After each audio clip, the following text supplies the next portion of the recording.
Welcome to Morning Laziness. This is Nilima Kayes, and today we are bringing to you an interview session with Ms. Denisha Ferguson. Morning Laziness is an online magazine dedicated to women. It showcases various articles, personal life stories, and interview sessions on different matters concerning women. And today, our interviewee, Ms. Denisha, happens to be the CEO and founder of Indiana Fashion Foundation. So let us welcome our interviewee. Hello, Denisha. Hello, I'm excited to be on here with you. How are you doing today? I'm doing good. It's interesting because we're waiting on the snow to come. So we're like, get things together for that. But I am good. I'm excited. I'm about to talk about my passion. So that's great. And we are pleased to have you here with us on board with Morning Laziness. Thank you. So to begin with the interview, how do you normally begin your day? I normally do so my day it varies throughout the week.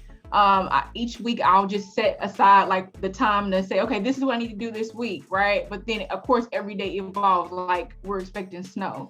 So today it was about, the first half of the day preparing for what I need to do with my family, and then doing the interviews in the middle of the day. And then at the end of the day, I'll spend about 4 hours on paperwork and things like that for Indiana Fashion Foundation. And then tomorrow, if everything works out well, then I'll spend my first 4 hours of the day working on the foundational paperwork and anything, meetings and things like that. So it varies throughout the day or throughout the week. Okay. So what made you smile today? Oh, what made me smile? My son. We were rushing to try to get to his school, and he just out of nowhere started doing this dance. And I'm like, and as much as it was getting on my nerve, it actually was funny. And so that was the first thing that made me smile today. That's an interesting one. Yeah. So how are you coping up with the third wave of pandemic?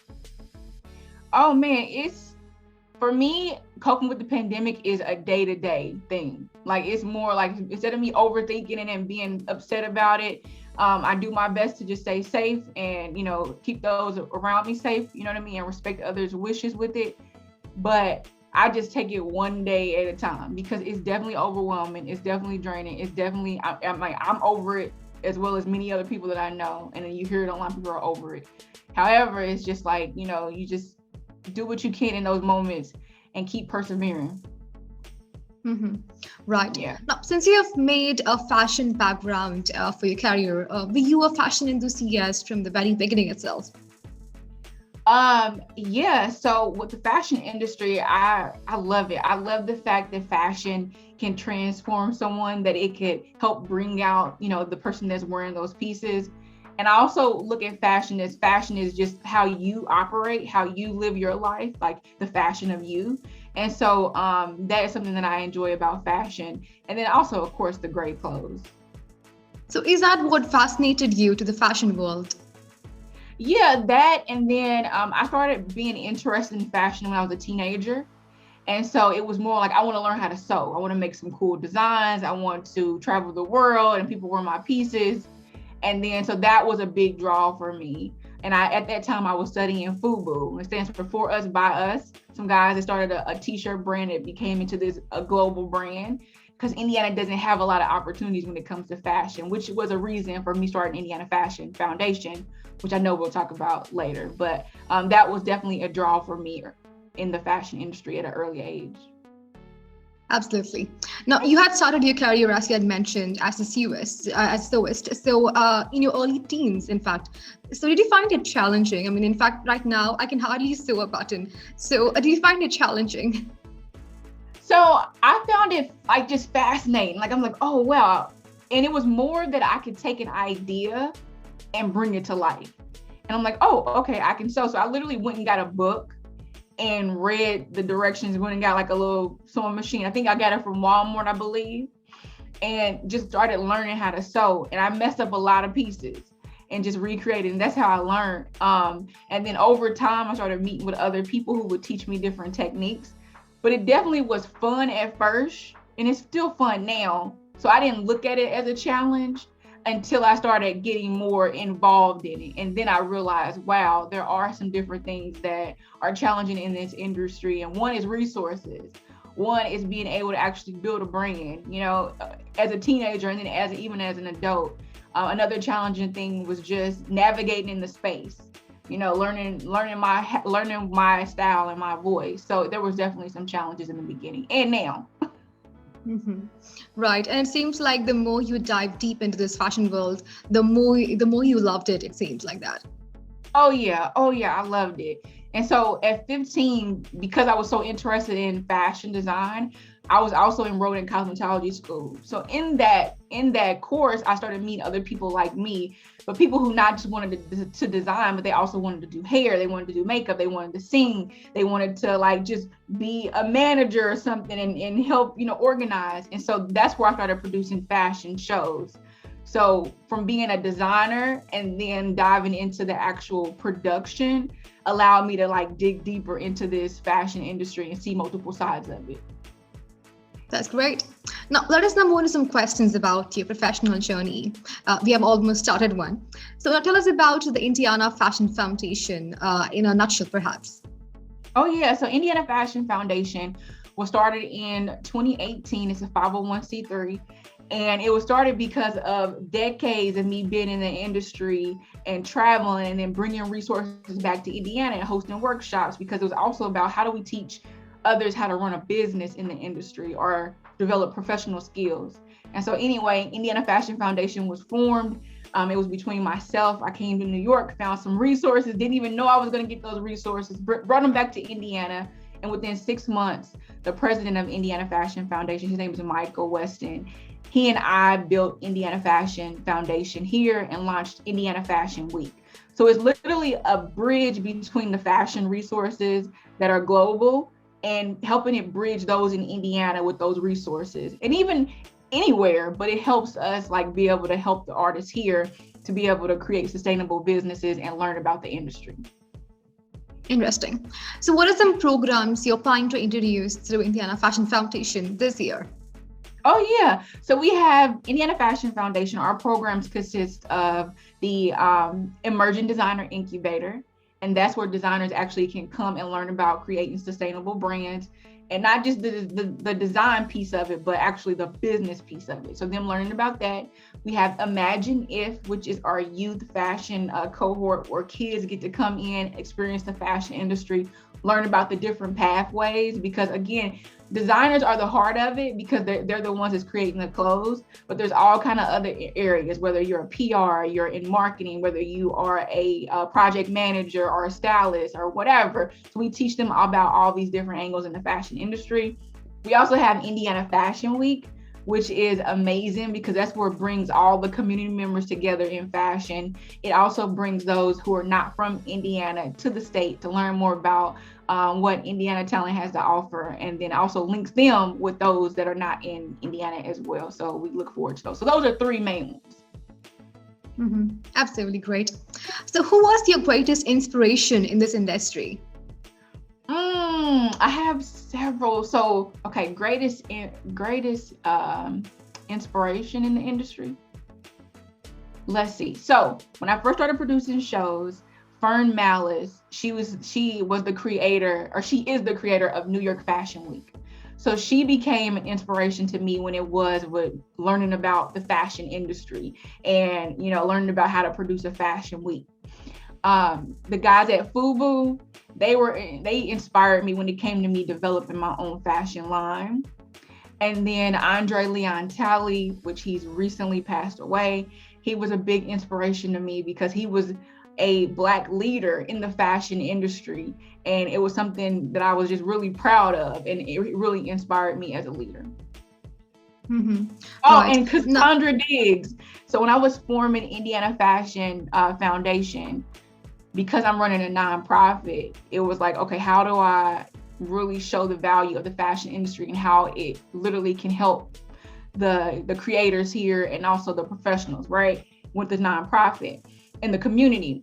And so Cassandra Diggs has been very inspirational to me because she actually is the president of the CFDA, which is the Council of Fashion Designers of America.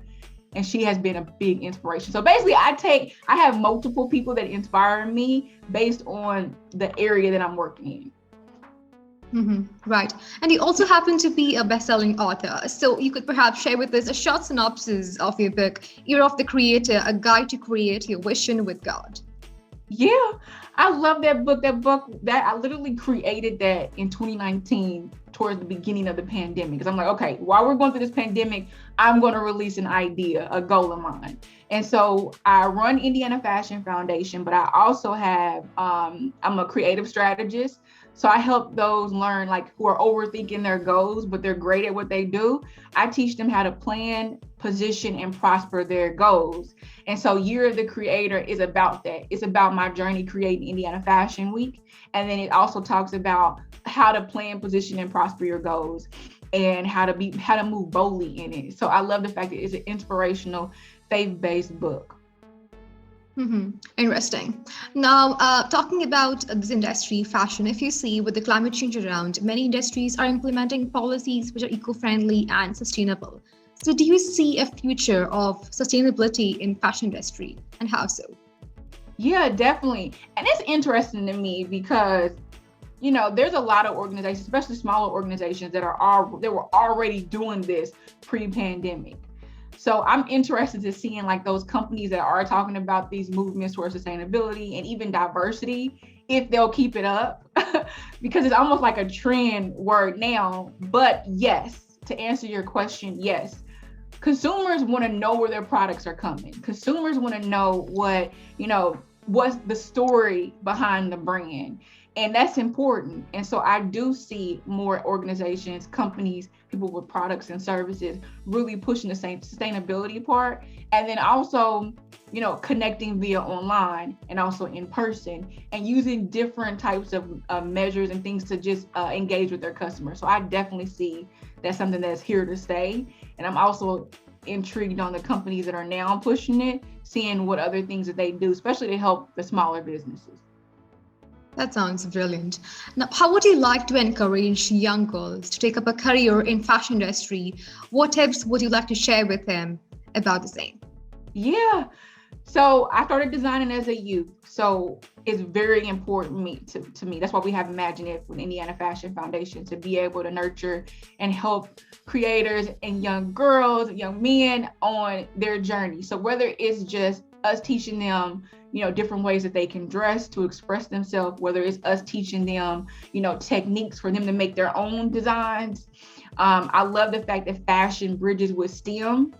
And it's that other component that really can help young girls thrive, because for them to be able to accept themselves early on and say, I'm beautiful, I'm amazing, I am creative, I can do anything I set my mind to. For a young girl to be empowered by that at a young age will take them so far, and it will expedite the change and the things that they want to do in their life. Like once I started producing fashion events as a teenager, I was so focused on that I wasn't hanging out.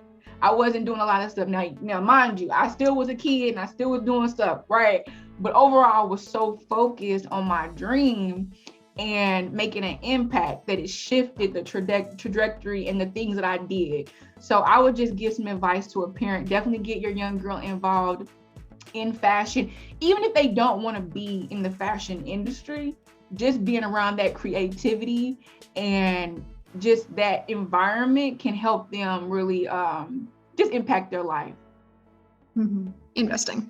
Now, where do you see Indiana Fashion Foundation in the next 10 years? What are the goals you have set up? Yeah, so up until the last 2 years ago, I've been full-time entrepreneur and social entrepreneur the last 2 years. Prior to that, I worked in the research industry. So mental health, we studying Alzheimer's and dementia and various other comorbidities in older adults, different diseases.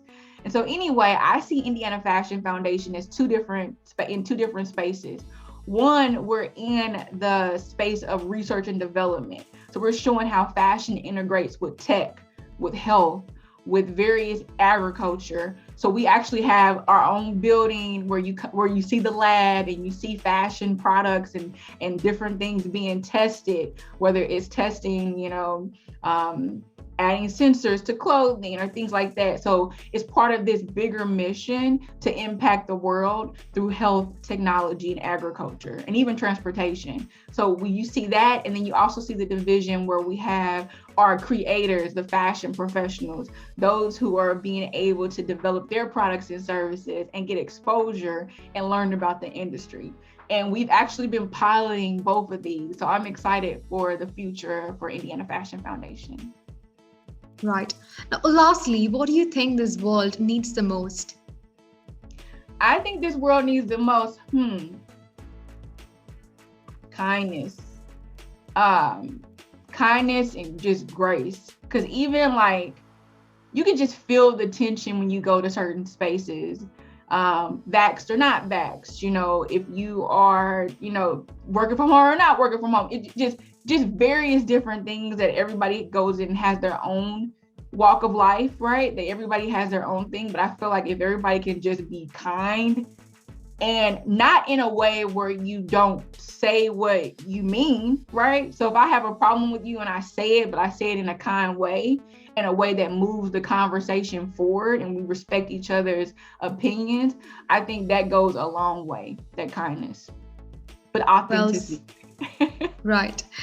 So on that beautiful note, we come to the end of this interview session. Thank you so much for joining us today. We truly appreciate your time and the patience you took to answer all our queries. Hope the audience found it informative and entertaining. Thank you so much. Thank you.